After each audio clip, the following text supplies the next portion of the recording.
हाँ, बहुत ही शानदार चैप्टर और बहुत ही शानदार क्लास है आज की।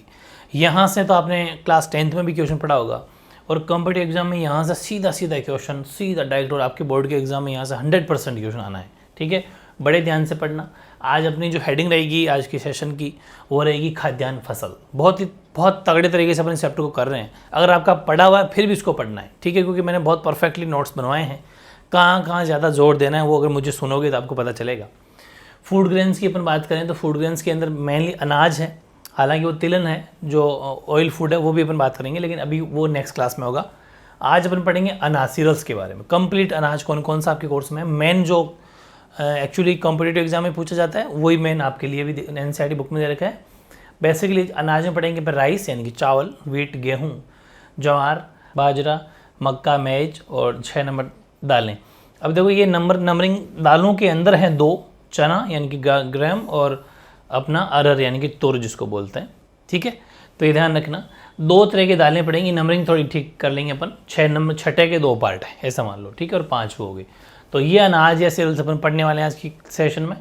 मेनली क्या ध्यान देना है आपको, मेनली ये ध्यान देना है कि जो चावल है सपोज, तो चावल में इंडिया की कौन सी पोजीशन है वर्ल्ड में, पूरे संसार में भारत का कौन सा स्थान है, और कितना परसेंट पूरे विश्व का, संसार का, भारत में कितना परसेंट चावल, गेहूँ, ज्वार ये सब बोया जाता है। और साथ ही ये भी ध्यान रखना है कि ऐसे हमारे भारत के अंदर कौन कौन से स्टेट्स हैं, कौन कौन से राज्य हैं जहाँ पर बेसिकली चावल, गेहूँ, ज्वार, बाजरा, मक्का ये दालें होती है। ये मेन 3-4 पॉइंट है। कौन सी? एक, विश्व में कौन सी पोजीशन है अपनी, दूसरी नंबर की कि कितना परसेंट वर्ल्ड का हम यहाँ पर करते हैं, तीसरी कौन कौन से स्टेट्स है जहाँ पर चावल ज़्यादा होते हैं, गेहूँ ज़्यादा होते हैं, वो सब मेनली ध्यान रखना है। और कहीं कहीं पर अगर कोई वो हो क्लाइमेट की या फिर मतलब कि टेम्परेचर की, वो भी पॉइंट हो जाए। तो 3-4 मेनली बेसिकली पॉइंट जो अपन को ध्यान रखना होता है। ठीक है, वो भी बात करूँगा। जैसे कि फर्स्ट अपन लेते हैं खाद्यान्न फसल। पहले तो खाद्यान्न फसल के बारे में लिख लेंगे थोड़ा सा, यानी फूड ग्रेन्स क्या हैं इसके बारे में लिखेंगे कि देश के समस्त बोए क्षेत्र के 2/3 भाग पर जितना भी खेती की जाती है उसमें 2/3 भाग पर खाद्यान्न फसलें उगाई जाती है। बाकी में फ्रूट्स हो सकते हैं, सब्जियां हो सकती है, वेजिटेबल्स हो सकते हैं, वो हो सकते हैं, लेकिन बाकी 2/3 का मतलब हो गया लगभग 75% भाग पर खाद्यान्न फसलें उगाई जाती हैं, मतलब खाने वाली। और अनाज की संरचना के आधार पर खाद्यान्न को अनाज और दालें, अभी पढ़ा ना अपन ने, ये जो 2 हेडिंग है, एक तो अनाज और ये दालें, इसको आप ऐसा मान सकते हो, इसको रोमन में ऐसे फर्स्ट नंबर ले देंगे, ये फर्स्ट जिसके अंदर 5 हो गया, और दालें के अंदर अपन इसको ले लेंगे नंबर 2 पे। ठीक है, नंबर 2, और नंबर 2 में नंबर 1 पे तो हो जाएगी चना, और नंबर 2 पे हो जाएगी अरहर। इस तरीके से 2 पोर्शन बांट लिया। ठीक है ना, यानी कि अपन ने क्या करा कि अनाज की संरचना के आधार पर खाद्यान्नों को अपने अनाज और दालों के अंदर इसको बांट लिया। अनाज में बेसिकली अपन 5 पढ़ेंगे, राइस, गेहूँ, ज्वार, बाजरा और मक्का, मेज। ठीक है, और दालों में चना और अरहर या तुर बोल दो, ये पढ़ेंगे। तो ये अपना बात आपको सारी की सारी क्लियर हो गई। यानी कि these crops occupy about 2/3 of total cropped area in the country. 2/3 खाद्यान्न फसलें होती है पूरे बोए गए क्षेत्र का। On the basis of structure of grain, food grains are classified, अपन इसको सीरियल्स एंड पल्सेस 2 पोर्शन में बांट के पढ़ेंगे। पहले अपन बात करेंगे सीरियल्स की यानी अनाज की। पहला पॉइंट रोमन जैसा आपको दिख भी रहा होगा नंबर, अनाज यानी सीरियल्स। तो भारत में कुल बोए क्षेत्र के लगभग 54% भाग पर अनाज बोए जाते हैं। देखो पहली बात की थी अपन ने खाद्यान्न फसलों की, खाद्यान्न फसल यानी कि फूड ग्रेन्स। फूड ग्रेन्स के अंदर दोनों मिक्स है, अनाज और दालें। तो वो तो थी कुल मिला के 2/3 का मतलब लगभग 75%। लेकिन सिर्फ और सिर्फ अनाज की बात करें जिसमें 5 फसलें हैं, ठीक है, 5 क्रॉप्स हैं, वो 54% है। बच गई है जो दालें हैं। तो 54% भाग पर अनाज बोए जाते हैं, यानी the cereals occupy about 54% of total cropped area in India. ठीक। सेकेंड, भारत विश्व का लगभग 11%, वेरी इंपॉर्टेंट फैक्ट, ये फैक्ट मत भूल जाना, 11% अनाज उत्पन्न करके अमेरिका व चीन के बाद में हम तीसरे पोजीशन पर वर्ल्ड में हम अपनी जो स्थान रखते हैं। ठीक है। The country produces about 11% cereals of the world and ranks third in production after China and USA। इसका मतलब ये हुआ कि चाइना, अमेरिका और चीन के बाद में हम तीसरे पर। इसका मतलब अमेरिका, चीन और फिर इंडिया। समझ में आ गई पोजीशन। तो हमारे को उससे मतलब नहीं, हमें ये मतलब है कि हम अनाज पैदा करने में तीसरी पोजीशन पे संसार में। ठीक है। और अनाज में भी कौन से, चावल गेहूँ, और मोटे अनाजों में भी ज्वार बाजरा मक्का, ये मोटे अनाज है, और रागी ये मोटे अनाज है। बाकी अनाज चावल और गेहूँ तो समझते ही हो। और ये थोड़े मोटे अनाज की बात की जाए तो जिसके दाने बड़े उसे मोटे अनाज बोलते हैं। तो मोटे अनाजों में ज्वार बाजरा मक्का रागी आदि में वर्गीकृत किया जाता है। ठीक है, तो ये हो गया अपना which are classified as fine grains. Fine grains में आ जाएगा राइस और व्हीट, एंड कोर्स ग्रेन्स यानी मोटे अनाज मोटे दाने वाला तो ज्वार बाजरा मेज और रागी, ये इसके अंदर आ जाता है। तो ये भी ईजिली याद हो जाएगा। ठीक है, और नेक्स्ट बात करते हैं अपन, एक एक उठाएंगे। अनाज में भी पहला कौन सा, चावल पढ़ लेंगे, गेहूँ पढ़ लेंगे, ज्वार बाजरा मक्का, बस 5 पढ़ेंगे। रागी का कोई खास दे नहीं लिखा, जो कोर्स के बाहर तो जाना ही नहीं है ना। तो चावल की बात करें अपन, चावल राइस काफ़ी इंपॉर्टेंट क्वेश्चन बनता है यहाँ से। भारत की अधिकतर जनसंख्या का प्रमुख भोजन चावल है, खूब लोग भारत के अंदर जो चावल खाते हैं। ठीक है, तो rice is a staple food for the overwhelming majority of population in India. ठीक है, दूसरी बात, हालांकि ये उष्ण आर्द्र कटिबंधीय फसल है। ठीक है, यानी कि तो is considered to be a crop of tropical humid areas. हालांकि ये उष्ण आर्द्र कटिबंधीय, इसका मतलब ये हुआ कि हर जगह चावल नहीं बोया जाता। भाई सारी ज़मीन तो अपनी उष्ण आर्द्र कटिबंधीय नहीं होती। ठीक है, उष्ण आर्द्र नहीं होती, यानी कि सारी की सारी जो मिट्टी है वो तो ट्रॉपिकल ह्यूमिड एरियाज़ में नहीं आती। लेकिन फिर भी जहाँ जैसे अपना ये चाहे बिहार बंगाल इस साइड में ज़्यादा होती है, भी स्टेट भी ले लेंगे, लेकिन खाते सब है। ठीक है, मंगवा लेते हैं, की बात है।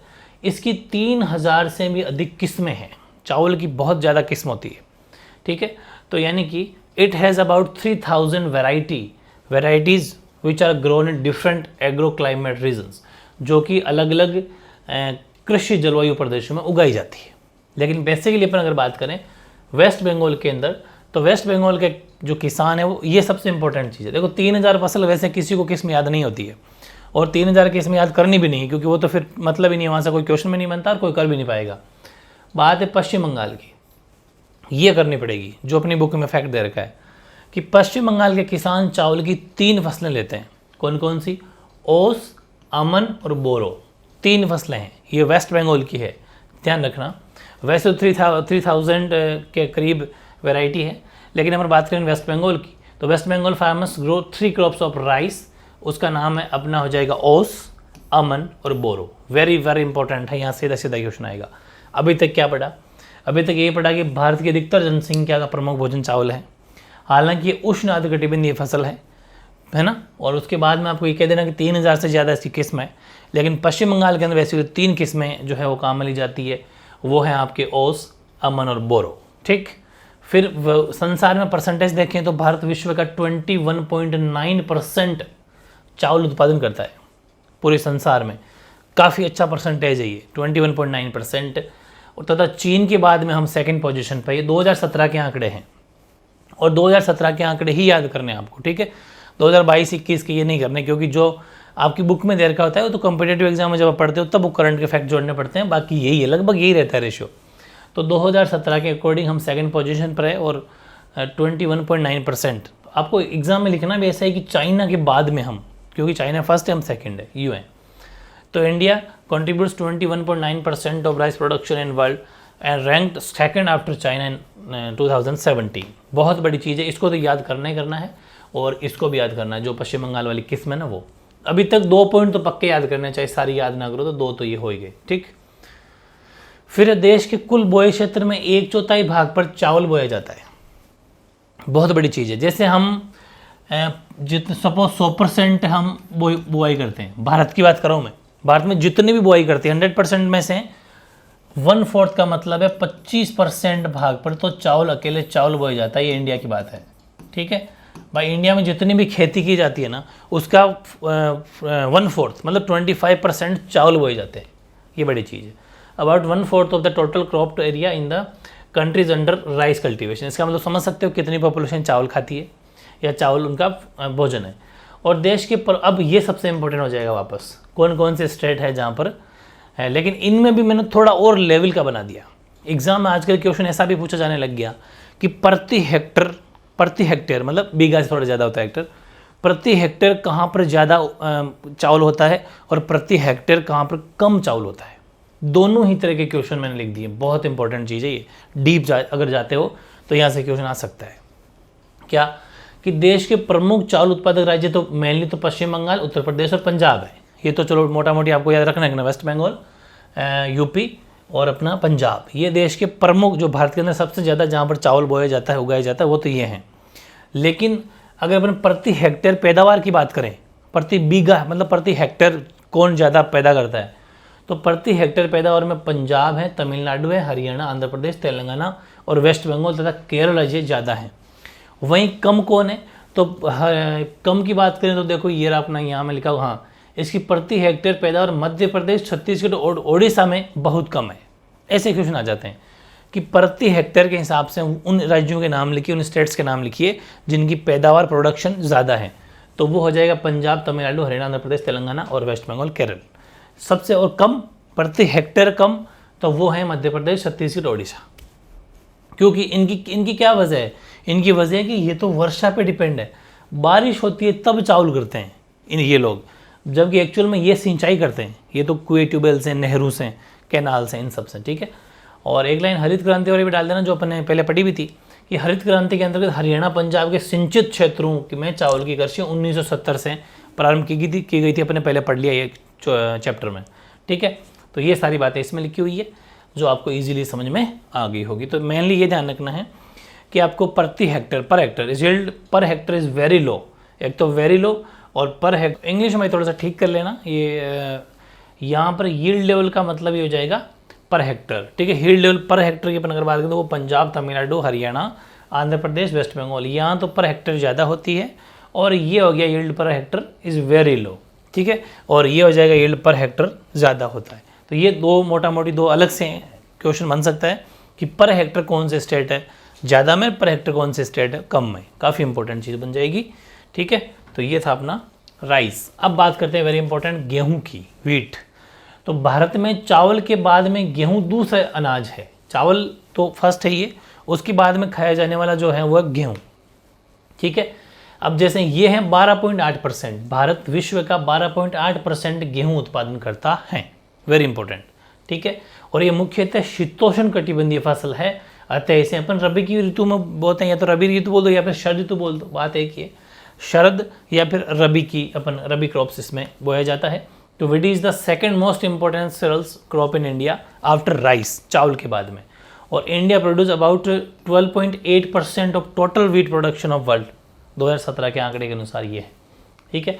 और इस फसल का 85%, अब ये वाले जो 2.5 लाइन है ना, ये आप चाहो तो छोड़ सकते हो, ये वाले, ठीक है, इसको आप कोई खास वो नहीं है, लेकिन अगर 1 मार्क्स का क्वेश्चन बनता है तब इसको लिखना है, वरना अगर एक साथ आपसे एक जगह तरीका होता है खूब सारी चीज़ें लिखने का।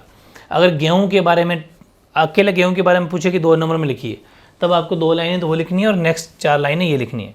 लेकिन अगर 1 मार्क्स का अलग से क्वेश्चन पूछे तब इसको याद कर लेना है, क्योंकि जो हमारा भारत में भी क्या होता है, सब जगह गेहूँ नहीं बोया जाता।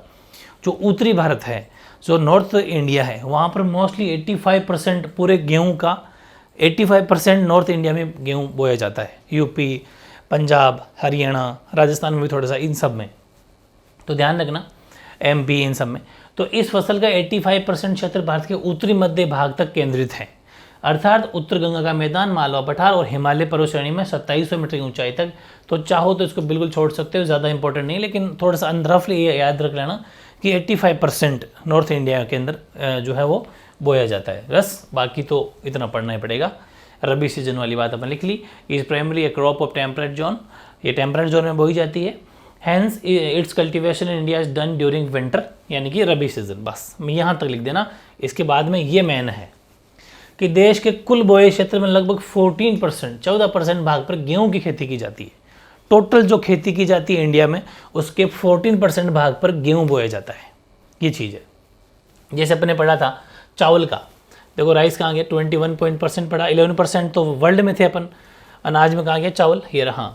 तो इसमें अपन की बात पड़ी थी परसेंटेज वाली, हाँ 21.9%, तो ये तो चावल तो था 21.9%, लेकिन गेहूँ 14% है, तभी तो गेहूँ सेकेंड है और चावल राइस फर्स्ट है, ठीक है, ये याद रखना। About 14% of total cropped area in the country is under wheat cultivation, ठीक है। और सेकंड कौन कौन से राज्य, तो यूपी, मध्य प्रदेश, पंजाब, हरियाणा तथा राजस्थान के अंदर गेहूं अच्छा खासा बोया जाता है, काफ़ी इंपॉर्टेंट पॉइंट है। Uttar Pradesh, Madhya Pradesh, Punjab, Haryana, Rajasthan are leading wheat production states.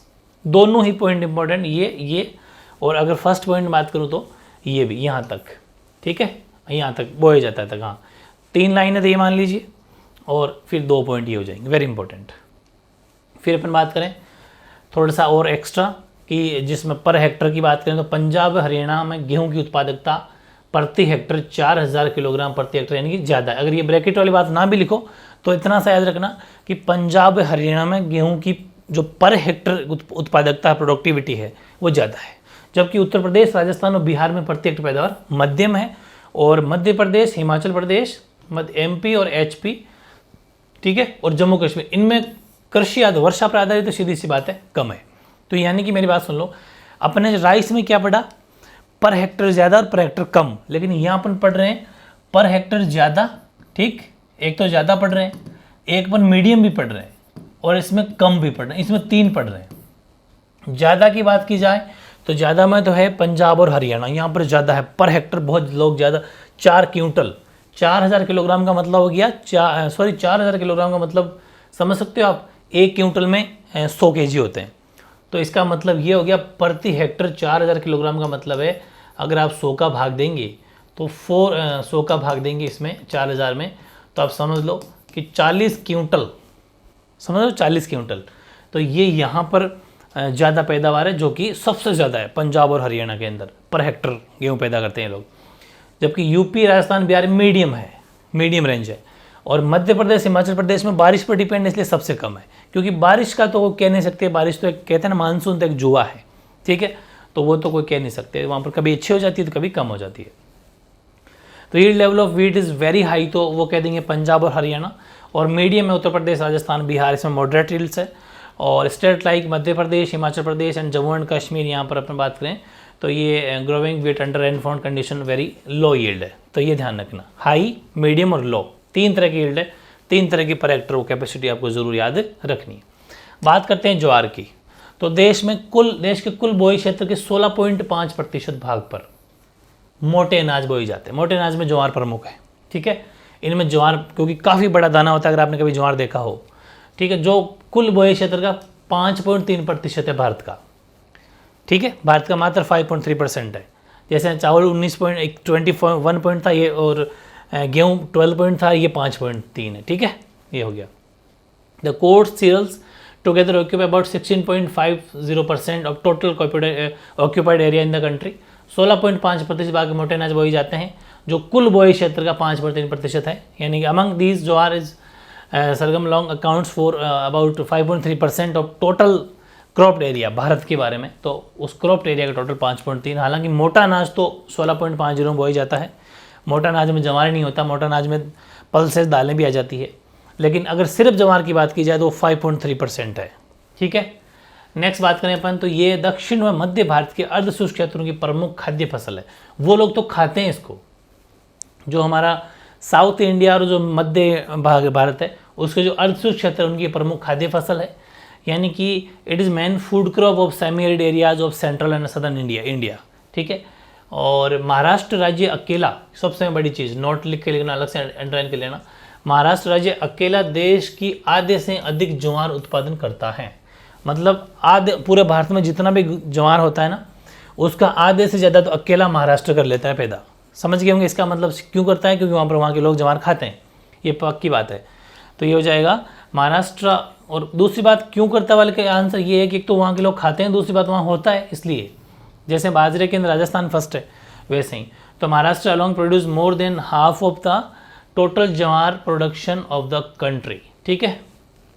फिर बात करते हैं अन्य प्रमुख ज्वार उत्पादन राज्यों में, तो कर्नाटक का भी नाम आता है, मध्य प्रदेश का भी नाम आता है, आंध्र प्रदेश का भी नाम आता है, तेलंगाना का नाम आता है, ठीक है। और एक चीज़ और ध्यान रखना, एग्जाम में क्वेश्चन आ जाए कि ज्वार के कौन कौन से प्रोडक्शन के कौन कौन से स्टेट्स है, तो कर्नाटक, MP, आंध्र प्रदेश और तेलंगाना, 4 नाम लिख देना। फिर एक महाराष्ट्र वाली बात जरूर लिखना कि महाराष्ट्र अकेला आधे से ज़्यादा पैदा करता है। इसके अलावा एक खास बात और है इस ज्वार की, जो साउथ इंडिया की बात है, जो हमारे दक्षिणी राज्य हैं उसमें एक खरीफ और रबी दोनों ऋतुओं में बोया जाता है। ये सबसे बड़ी चीज़ है भाई, खरीफ ऋतु में भी, रबी, दोनों ऋतुओं में ये बोया जाता है, सबसे बड़ी चीज़ है, ठीक है। यानी कि इट इज़ सोन इन बहुत खरीफ एंड रबी सीजन, हाँ ये रबी में स्प्रिंट हो गया है ना, रबी लिख देना, RABI, rabi season in the southern states, but it is the kharif crop in northern India where is mostly grown as fodder crop. लेकिन अगर अपन उत्तरी भारत में अगर बात करें तो वहाँ पर तो सिर्फ और सिर्फ खरीफ फसल, ये ध्यान रखना, ठीक है, मुख्यतः चारा के रूप में उगाई जाती है, क्योंकि उत्तरी भारत वाले लोग, नदर्न इंडिया वाले जो लोग हैं, चाहे वो राजस्थान, पंजाब, हरियाणा, ये लोग इसको नहीं खाते, क्योंकि यहाँ पर गेहूँ खूब हो जाते हैं, चावल हो जाते हैं, बाजरा हो जाता है, मक्का, ये सब हो जाते हैं, तो ये उनके लिए चारे की फसल है, मतलब जो गाय भैंस जो भी जानवर रखते हैं उनके खाने के काम आता है। ये चीज़ वेरी इंपॉर्टेंट चीज़ है ज्वार के बारे में। फिर बात करते हैं बाजरा। तो बाजरा तो भारत के पश्चिमी तथा उत्तरी पश्चिमी भागों में गर्म तथा शुष्क जलवायु में बाजरा बोया जाता है, बिल्कुल ठीक है। ये फसल देश के कुल बोए क्षेत्र के लगभग 5.2% भाग पर बोई जाती है। तो ध्यान रखना, यहाँ पर 5.3 है ज्वार में, बाजरे में 5.2 है, थोड़ा सा नज़दीकी मामला है, तो याद रख लेना। Bajra sown hot and dry climate conditions in north west and western parts of the country, ठीक है। दूसरी बात, ये फसल देश के कुल लगभग 5.2%, तो this course centre serial occupies about 5.2% of total crop area in the country. फिर बाजरा उत्पादक प्रमुख राज्य में महाराष्ट्र है, गुजरात है, उत्तर प्रदेश है, राजस्थान और हरियाणा है, ठीक है, बिल्कुल। तो ये स्टेट हो जाएंगे अपने कि अपन ये ले लेंगे, leading producers of bajra are being states of Maharashtra, Gujarat, Uttar Pradesh, Rajasthan and Haryana. Being rainfall का, बिल्कुल ये बारिश पर डिपेंड मतलब फसल है, तो वर्षा निर्भर फसल होने के कारण राजस्थान में इसकी उत्पादकता थोड़ी सी कम है। हालांकि राजस्थान के अंदर वैसे तो बाजरा होता है, लेकिन थोड़ी, क्योंकि यहाँ पर बारिश की ही डिपेंडेंसी है, तो और बाकी जो हरियाणा, पंजाब है, ये लोग उत्तर प्रदेश वाले लोगों के पास में क्या है कि इनके पास में कैनाल्स वगैरह है, सिंचाई कर लेते हैं लोग, उसको बारिश मतलब बारिश अगर नहीं भी होती है तो ये पानी पिला के मतलब अपने फव्वारे से इसको बचा लेते हैं। राजस्थान में उतना पानी का लेवल है नहीं, तो ये थोड़ा सा फ़र्क पड़ जाता है। बाकी राजस्थान में बाजरा अच्छा होता है। ये हो गया, यानी कि yield level of this crop is low in Rajasthan and flutters a lot of year to year, ठीक है। ये इसकी ज़रूरत नहीं है, इतना ही कर लेना। ये जो चीज़ है इसको आप मिटा देंगे, राजस्थान तक रखेंगे, बाकी वाली ये चीज़ की ज़रूरत नहीं है। तो काफ़ी इंपॉर्टेंट है, बहुत इंपॉर्टेंट, खास चीज़ अपने पढ़ ली, वो ध्यान आपको रखना था। बाजरा कहाँ पैदा होता है बेसिकली, ठीक है। फिर है मक्का। मक्का एक खाद्य तथा चारा फसल है, बिल्कुल सही सुना आपने। ये खाने की भी काम आती है, चारा भी होता है इसका। तो maize is a food as well as fodder crop grown under semi arid climate conditions and over inferior soil. और ये भी ज़रूर ध्यान रखना, कहीं कहीं पर अपन ये हर बार यूज कर रहे हैं कि अर्ध शुष्क है, कोई शुष्क है, इनका ज़रूर ध्यान रखना। जैसे बाजरा गर्म इलाकों में बोया जाता है, ठीक है, वैसे तो मक्का एक खाद्य तथा चारा फसल है जो निम्न कोटि मिट्टी व अर्ध शुष्क जलवायु परिस्थितियों में उगाई जाती है। ये फसल कुल बोई क्षेत्र का 3% मत भूल जाना, 3.6% भाग में बोई जाती है। कुल जितना भी बोया गया क्षेत्र उसका 3.6%। और मक्का के प्रमुख उत्पादक राज्य कर्नाटक, मध्य प्रदेश, बिहार, आंध्र प्रदेश, तेलंगाना, राजस्थान, यूपी। 3.6% टोटल भारत में जितनी भी खेती की जाती है उसका 3.6% ये मक्का बोया जाता है। और स्टेट्स की बात करें तो कर्नाटका, MP, बिहार, आंध्र प्रदेश, तेलंगाना, राजस्थान और यूपी, इसमें इन राज्यों में मक्का बोया जाता है। फिर बात आती है दालों की, ठीक है। तो दालों में आप डबल हेडिंग लगा सकते हो, ठीक है, ये वाली दालें यानी पल्सेज हेडिंग रहेगी। पल्सेज में अपन 2 चीज़ पढ़ेंगे, चना और अरहर, ठीक है, 2 चीज़ें पढ़ेंगे। दालें, आपको पता है दालों में बहुत भयंकर प्रोटीन होता है, सभी को दाल खानी चाहिए, कि कहा जाता है ना घर में एक टाइम तो दाल बननी ही चाहिए। तो प्रचुर मात्रा में प्रोटीन का स्रोत होने के कारण दालें शाकाहारी भोजन के प्रमुख संग, जो शाकाहारी लोग होते हैं उनके लिए प्रोटीन का स्रोत है वो दालें होता है। जो नॉनवेज वगैरह खाते हैं उनके लिए तो खैर ज़रूर वो समझ सकते हैं, उनको तो कहीं पर भी प्रोटीन मिल जाता है, लेकिन अगर प्योर जो शाकाहारी लोग हैं उनके लिए दालों में प्रोटीन सबसे ज़्यादा होता है।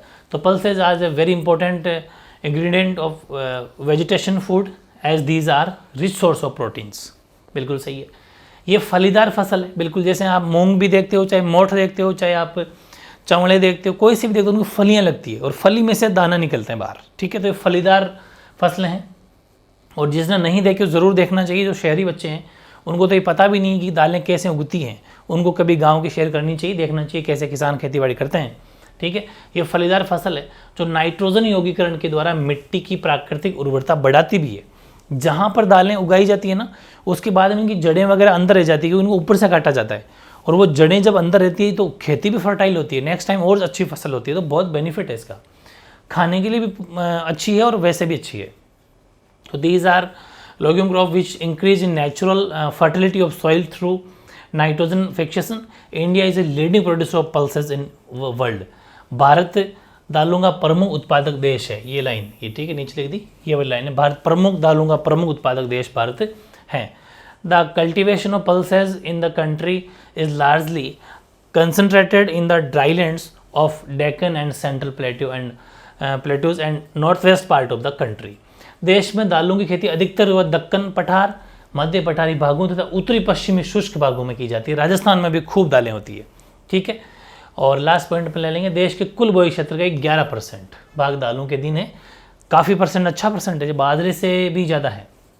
देखो बाजरे का कितना था, बाजरे का था 5.2 और मक्के का, ज्वार का था 5.3 और इसकी बात करें मक्के का 3.6।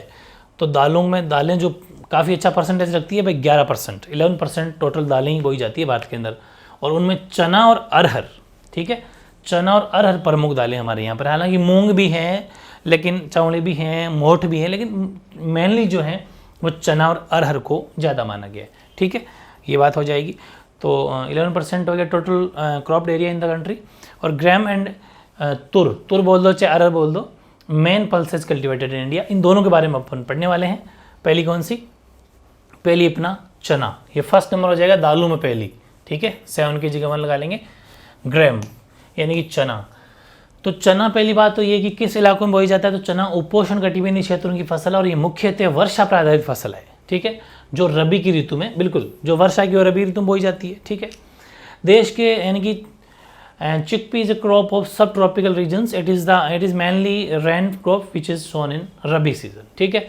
और फिर देश के कुल बोए क्षेत्र का 2.8%, वैसे तो दालें तो 11% है, कंफ्यूज मत हो जाना। जैसे मैं कुछ एक बात बताता हूँ आपको, अपन ने जो फर्स्ट बात पढ़ी थी अनाजों की, है ना, ये 2 तिहाई। अब खाद्यान्न फसल की बात की जाए, खाद्यान्न फसल यानी कि फूड ग्रेन्स, ये जितनी खेती की जाती है उसका 2 तिहाई। 2 तिहाई का मतलब लगभग 75%, ये समझ में आ गई, 75%। लेकिन उनमें फिर बंटवारा हो गया ना। अनाज की बात की जाए तो उनमें कौन कौन से चावल, तो चावल का कितना परसेंट है आप देख सकते हो, चावल का 21.9% है। फिर अपन ने बात की गेहूं का, गेहूं 12.8% है। सॉरी विश्व क्या हो, तो भारत की बात की जाए तो भारत के अंदर 14% है चावल, गेहूं। ज्वार अपना है जो 5.3% है, बाजरा अपना 5.2% है, 3.6% मेज यानी मक्का है। दालों की बात की जाए, दालें 11% है, लेकिन उसमें चना जो 2.8% है। तो इस हिसाब से परसेंटेज का बंटवारा जरूर दिमाग में फिट रखना है ना। इनको अलग से एक टेबल बना लेना, हालांकि मैं जब शॉर्ट नोट्स बनाऊंगा उसमें बना दूंगा, लेकिन फिर भी याद रखना। ये हो गया। और इस फसल के प्रमुख उत्पादक जो राज्य स्टेट्स जरूर याद रखना, वो है MP, UP, महाराष्ट्र, आंध्र प्रदेश, तेलंगाना और राजस्थान। Very very important. कितना फैक्ट, सीधे सीधे कॉम्पिटेटिव, ऐसे तो यही तो है वो कोर्स, सारी ज्योग्राफी काम की नहीं, कॉम्पिटेटिव एग्जाम के अंदर ये ऐसे सिलेक्टेड चैप्टर जो सीधे सीधे आते हैं, वो भी पूरे 100% पहली लाइन से लेकर लास्ट लाइन तक यहीं से पेपर बनता है, इसलिए बहुत इंपॉर्टेंट चैप्टर है। मध्य प्रदेश, उत्तर प्रदेश और महाराष्ट्र, आंध्र प्रदेश और तेलंगाना, राजस्थान, ये मेन प्रोड्यूसर, वो पल्सेस क्रॉप के मेन प्रोड्यूसर स्टेट्स हैं। बात करते हैं अरहर बोल दो चाहे तुर बोल दो, तुर या अरहर की, तो ये देश की सेकंड प्रमुख दाल फसल है। ये देश की प्रमुख सेकंड यानी दूसरी प्रमुख दाल फसल है। तुर is the second important pulses crop in the country. और इसे लाल चना तथा पीजन पी के नाम से भी जाना जाता है। काफ़ी इंपॉर्टेंट, अलग से पूछा जाएगा 1 मार्क्स में कि लाल चना या पीजन पी किसको बोला जाता है, तो ये अपन लिख देंगे। It is also known as red gram और पीजन पी, यानी कि उस इन दोनों, ये भी इसके ऐसा मान सकते हो सेकंड नाम है। और भारत के कुल बोए के क्षेत्र में लगभग 2%, ये कितना परसेंट है इसका, 2%, और वो कितना थी 2.8% है ना, 2.8% ही थी ना, 2.8%, और ये 2% भाग पर इसकी खेती की जाती है। तो this crop occupy only 2% of total crop area of the India. और मेन जो स्टेट्स इसके अंदर बात करें, देश के अरहर के कुल उत्पादक का लगभग 1/3 भाग तो अकेला महाराष्ट्र। तो अब महाराष्ट्र की 2 बातें आपने पढ़ी आज। ये जो महाराष्ट्र है, एक तो महाराष्ट्र के अंदर ज्वार है ना, अभी पढ़ा था अपने, ज्वार ही था वो, बिल्कुल जो आधा अकेला उगाता है वो, ये रहा। इसमें अपन एक बात पढ़ी थी, महाराष्ट्र राज्य अकेला देश की आधे से अधिक ज्वार उत्पादन करता है।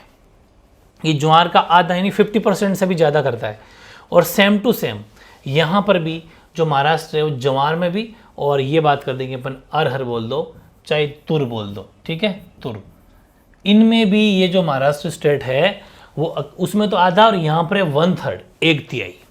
तो यहाँ तो जवार में तो ये हाफ, और यहाँ 1/3, ठीक है। तो ज़्यादा कौन सा हुआ, वो आधा है, 1/3 तो आधे से कम होता है। तो ये 1/3 पोर्शन, यानी कि 1/3 का मतलब होता है 100 का 33, ये ऐसा राउंड फिगर में 33.33 है वैसे तो, लेकिन 33 मान लेते हैं अपन, 100 का इतना, और जबकि ये 100 का 50। समझ में आ गई? ये थोड़ा जैसे मैथ के अकॉर्डिंग बता रहा हूँ, दिमाग में फिट हो जाए। तो जवार और अरहर दोनों के अंदर महाराष्ट्र काफ़ी अच्छी प्रोग्रेस में, मतलब फर्स्ट है इंडिया में, ये ज़रूर ध्यान रखना। वो 1/3 अकेले महाराष्ट्र से आता है, बाकी और भी स्टेट है जैसे कि उत्तर प्रदेश है, कर्नाटक है, गुजरात है, मध्य प्रदेश है, ठीक है। तो ये अपन देख लेंगे कि Maharashtra alone contributes about 1/3 of the total production of tur, और other leading producer states are Uttar Pradesh, Karnataka, Gujarat and Madhya Pradesh, ठीक है। बहुत शानदार चैप्टर है, और बहुत ही शानदार चैप्टर के साथ में बहुत ज़्यादा फैक्ट थे आज, लेकिन हमने बहुत बड़ा टॉपिक आज कंप्लीट कर लिया। जो अपन ने किया खाद्यान्न फसलों का, यानी कि फूड ग्रेन्स का, कंप्लीट हो गया। अब अपन तिलहन लेंगे नेक्स्ट टाइम, एक एक टॉपिक उठा रहे हैं शानदार, रोज़ रिवीजन करना है। जो नहीं पढ़ रहे उनको तो जाने दो, पता चल जाएगा जिस दिन एग्जाम होगा, लेकिन जो पढ़ रहा है वो जाग जाओ, अब टाइम बहुत कम है, ठीक है। और आई थिंक आप पढ़ भी रहे होंगे। कमेंट करके जरूर बताना आज की सेशन कैसा लगा, क्योंकि बहुत शानदार तरीके से मैंने आपके लिए नोट्स इसमें बनाए हैं डिफरेंट पोर्शन पे। फिर भी मैंने जो 1-2 लाइन कटवाई है ना इसके आज के नोट्स के अंदर, उसको काट देना, क्योंकि वो खास इंपॉर्टेंट नहीं है, लेकिन फैक्ट जरूर ध्यान रखना जिन पर मैंने आपको ज़्यादा जोर देने के लिए कहा है, ठीक है। ओके।